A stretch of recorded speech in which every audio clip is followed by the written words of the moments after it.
इस संसार में दारू की दुकान क्यों है? क्योंकि लोगों की दारू पीने की इच्छा है। इस संसार में कसाई घर क्यों है? क्योंकि लोगों की मांस खाने की इच्छा है। इस संसार में वेश्यालय क्यों है? क्योंकि एक स्त्री को पुरुष का संग करने की इच्छा है, एक पुरुष को एक स्त्री का संग करने की इच्छा है। किसी को इच्छा नहीं है कि भगवान की सेवा करें, भगवान का भजन करें, भगवान की भक्ति करें। ये इच्छा ही व्यक्ति को जब समझ में आएगा कि मेरी इंद्रियों की जो तृप्ति है, जो मैं कर रहा हूं, प्रयास कर रहा हूं, मेरी इंद्रियों की तृप्ति की इच्छा ही मेरे दुख का कारण है, तो वह आत्म साक्षात्कार के प्रति जिज्ञासा करेगा और जानने का प्रयास करेगा कि मैं कौन हूं और मैं दुखी क्यों हूं, और मैं इतना प्रयास कर रहा हूं, मेरे पास इतना बैंक बैलेंस है, मर्सिडीज है, गाड़ी है, फिर भी मैं सुखी नहीं हूं। क्या कारण है? ये जिज्ञासा करेगा। इसको बोलते हैं अथातो ब्रह्म जिज्ञासा, और वो कहते हैं कि वो बुद्धिमान व्यक्ति है। और जो जिज्ञासा नहीं करता, पशुओं की तरह जिए जा रहा है, जीवन चल रहा है, चलने दो। किसके लिए आया पता नहीं, किसके लिए जिया वो भी पता नहीं, किसके लिए मर गया वो भी पता नहीं, चल रहा है, चलने दो। ये है दो पैरों वाला पशु, सएव गोखरा, गाय और गधे के समान है। भागवत ऐसा कहती है, मैं ऐसा नहीं कहता, भागवत ऐसा कहती है। तो जो ये मनुष्य शरीर है, भगवान की सेवा में लग जाने के लिए है।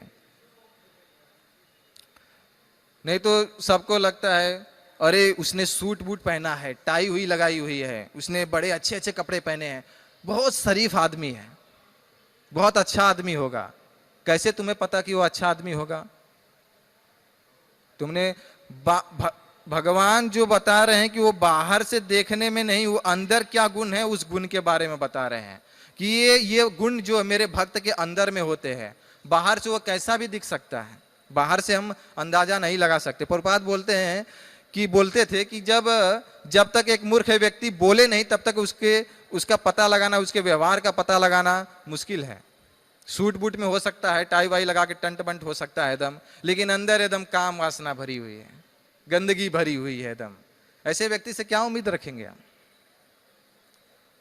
तो अगर भगवान कृष्ण की सेवा में लगना है, भगवान कृष्ण को प्रसन्न करना है, तो हमें ये गीता के ज्ञान को अपनाना पड़ेगा। ये समझना पड़ेगा कि भगवान हमसे चाहते क्या है। भगवान गीता में स्वयं बता रहे हैं कि देखो तुम्हें ऐसा करना चाहिए, ऐसा नहीं करना चाहिए। भगवान मैं हूं, मेरी शरण में आओ तब तुम सुखी रहोगे, तुम ऐसा करो, ऐसा मत करो। इसीलिए ये गीता हमें पढ़ना चाहिए, रोज पढ़ना चाहिए, प्रयास करना चाहिए कि 5 मिनट 10 मिनट मनुष्य जो है भगवत गीता के संदेश को रोज पढ़े। अरे तुम पेपर पढ़ते हो, मनुष्य पेपर पढ़ता है, मुझे समझ में नहीं आता क्या पढ़ता है उसमें। अपने घर का प्रॉब्लम तो सुलझा नहीं पा रहा है, दुनिया की प्रॉब्लम पढ़ता है डेली। टीवी में न्यूज देखता है, इधर ये हो गया, उधर हो गया, दिमाग में कचरा का कचरा पूरा भर लेता है, फ्रस्ट्रेटेड, पूरा चिंता से ग्रस्त हो जाता है। अपने घर की समस्या तो सुलझा ही नहीं रही, देश की समस्या सुलझाने के लिए चल दिए हैं। पढ़ना है तो भगवत गीता पढ़िए, भागवतम पढ़िए। ये कान जो मिले हैं भगवान की कथा को घुसाने के लिए मिले हैं अंदर मनुष्य को, इसमें छेद किया है भगवान ने। ये बाहरी सांसारिक विषयों के लिए नहीं है, भगवान कृष्ण की कथा के लिए है। ये आंख जो मिली है भगवान कृष्ण के दर्शन के लिए मिले हैं। ये जो हाथ है मेरे, ये हाथ मिले हैं चिकन काटने के लिए, मांस काटने के लिए नहीं मिले हैं, दूसरों को कष्ट पहुंचाने के लिए नहीं मिले हैं। ये भगवान के फूलों का हार बनाने के लिए मिले हैं। ये जो पैर मिले हैं मंदिर जाने के लिए मिले हैं, वैश्यालय जाने के लिए, सिनेमा जाने के लिए नहीं मिले हैं। भगवान को ऋषिकेश कहते हैं, इंद्रियों के स्वामी कहते हैं। अगर वो मनुष्य की इंद्रियों से अपनी शक्ति खींच लेना, तो मनुष्य की इंद्रियां जो हाथ पैर काम करना बंद कर दे। क्या बोलते हैं, पैरालाइज हो जाता है ना, कुछ तो बोलते हैं, खींच लेते हैं शक्ति। अगर वो आंख से देखने की शक्ति खींच ले तो व्यक्ति देख नहीं सकता, तो मोबाइल कहां से यूज करेगा, सिनेमा कहां से देखेगा। अरे आंखों में देखने की शक्ति है, भगवान की शक्ति से वो शक्ति है, आंख देख सकती है। पैरों में चलने की शक्ति है, भगवान की शक्ति से पैर चल सकते हैं। अगर भगवान वो शक्ति अपनी खींच ले तो पैर काम करना बंद कर देंगे, हाथ काम करना बंद कर देंगे, आंख देखना बंद कर देगी। फिर क्या करेंगे हम?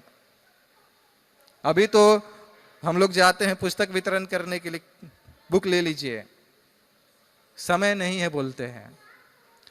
मैंने देखा है एक ऑटो वाला भी बोलता है समय नहीं है, एक मर्सिडीज वाला भी बोलता है समय नहीं है, और एक जो लारी चलाते हुए ठेला पे जाता है ना, वो भी बोलता है समय नहीं है।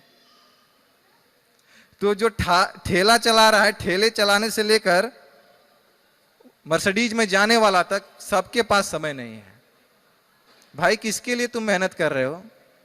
2 रोटी खाना है, थोड़ी सी सब्जी खाना है, थोड़ा समय भगवान के लिए निकालिए, भजन के लिए निकालिए, समझने का प्रयास कीजिए।